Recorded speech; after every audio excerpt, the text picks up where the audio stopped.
நம்ம பங்கிட்டு கொடுக்குறோம் இல்லையா, அந்த மாதிரி ஃபஸ்ட்டு 4000 எழுதிக்கிறோம். 4000 எத்தனை பேருக்கு சமமாக பங்கிட்டு கொடுக்கணும்? 4 பேருக்கு. அப்போ என்ன பண்ண போகிறோம்?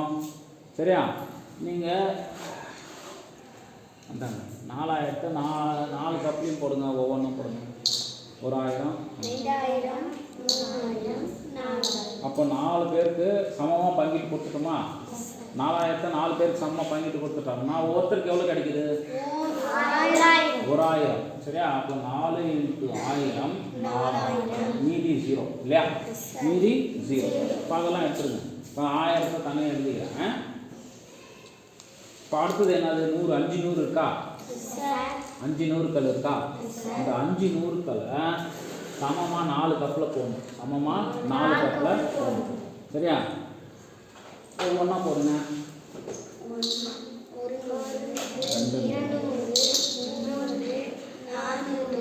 1 கையில் காட்டுங்க. இது போட முடியுமா? போட முடியாது தானே. இதில் எல்லாருக்கும் சமமாக பங்கிட்டு கொடுக்க முடியாது இல்லையா? அப்போ என்ன பண்ணுறோம் அப்படின்னா, இந்த 100 என்ன பண்ணுறோம்? 10 10க்கெல்லாம் மாற்றிக்கலாம். இதில் போட முடியாது, இதில் போட முடியாது. அப்போ போடணும்னா இந்த 100 10 10க்கெல்லாம் மாற்றணும். எப்படி சார் அப்படின்னா, இப்போ என்கிட்ட 100 ரூபாய் இருக்குது. எவ்வளோ? 100 ரூபாய் இருக்குது. சரியா, இவன் கடையில் இந்த 100 ரூபாய், இதனுடைய மதிப்பு 100 ரூபாய். இதனுடைய மதிப்பு எவ்வளோ? அப்போ இதனுடைய 1 2 3 4 5 6 7 8 9 10 10 100 இருக்குது. 1 2 3 4 5 6 7 8 9 10 10கள் இருக்குது. இந்த 10 10கள் வச்சுக்கணும். 10 10கள் இல்லையா? இந்த 100 ரூபாயை அங்கே கொடுத்துட்டு 10 10க்கெல்லாம் மாற்றிக்கோங்க. புரியுதா? அந்த மாதிரி இந்த 100 ரூபாயை சாரி 10 10க்கெல்லாம் இதிலேருந்து எடுத்துக்கிறேன். புரியுதா?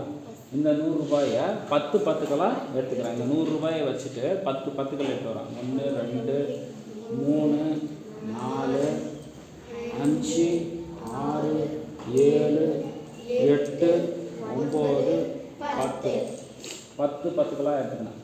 இப்போது இதில் போடலாம். இப்போ இதில் போடலாம். இப்போ அதெல்லாம் எடுத்துருங்க. அப்போது 500 4ஆல் வகுக்கும் போது ஒருத்தருக்கு எவ்வளோ கிடச்சிது? 100 ரூபாய் கிடச்சிது. ஒருத்தருக்கு 100 ரூபாய். மீதி 100 ரூபாய் நான் என்ன பண்ணிங்கன்னா 10 10க்கெல்லாம் மாற்றிக்கிறேன். 10 10க்கெல்லாம் மாற்றிக்கிறேன். அதாவது இப்போ 10க்கள் எவ்வளோ இருக்குது? 20 இருக்குதா? இதை 4ஆல் வகுக்கணும். அப்போ இந்த 100 ரூபாயை என்ன மாற்றிக்கிட்டேன்? 10 10க்கெல்லாம் மாற்றிக்கிட்டேன்னா, அப்போ 10 10க்கெல்லாம் மாற்றிக்கிட்டேன்னா இந்த 100ம் 10ம் சேர்த்துனா எவ்வளோ? 120 ஆகிடுமா? 120 ரூபாய். ஒரு 10 2 10 3 10 4 10 5 10 6 10 7 10 8 10 9 10 10 12 10. எத்தனை 10? 12 10. இப்போ இங்கே எத்தனை 10 இருக்குன்னா 12 10கள் இருக்குது. எவ்வளோ இருக்குது? 12 10கள் இருக்குது. எவ்வளோ இருக்குது? 12 10கள் இருக்குது. இந்த 12 10களை இதில் சரிசமமாக பங்கிடணும். ஒவ்வொன்றா போடுங்க. ஒவ்வொன்றா ஒன்று போடுங்க.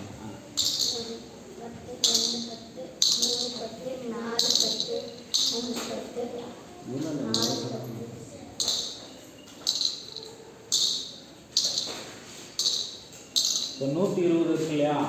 இப்போ 4 பேருக்குனா சமம். உங்கள் கையில் எதுவும் இல்லை தானே? இது காட்டுங்க. எதுவும் இல்லை தானே?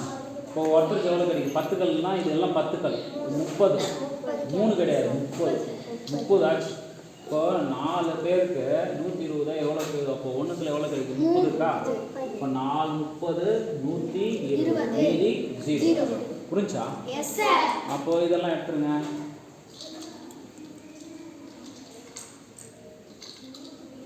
இப்போ 4 ஒன்றுக்கள் இருக்குது. 4 இவங்க இந்த 4 ஒன்றுக்களை சரிசமமாக போடணும்.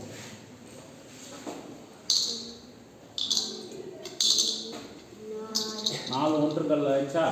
அப்போது 4 1 4 மீதி 0. இப்போ இந்த ஈவெல்லாம் கூட்டினா அதான் ஆன்சர். இந்த ஈவெல்லாம் கூட்டலாமா?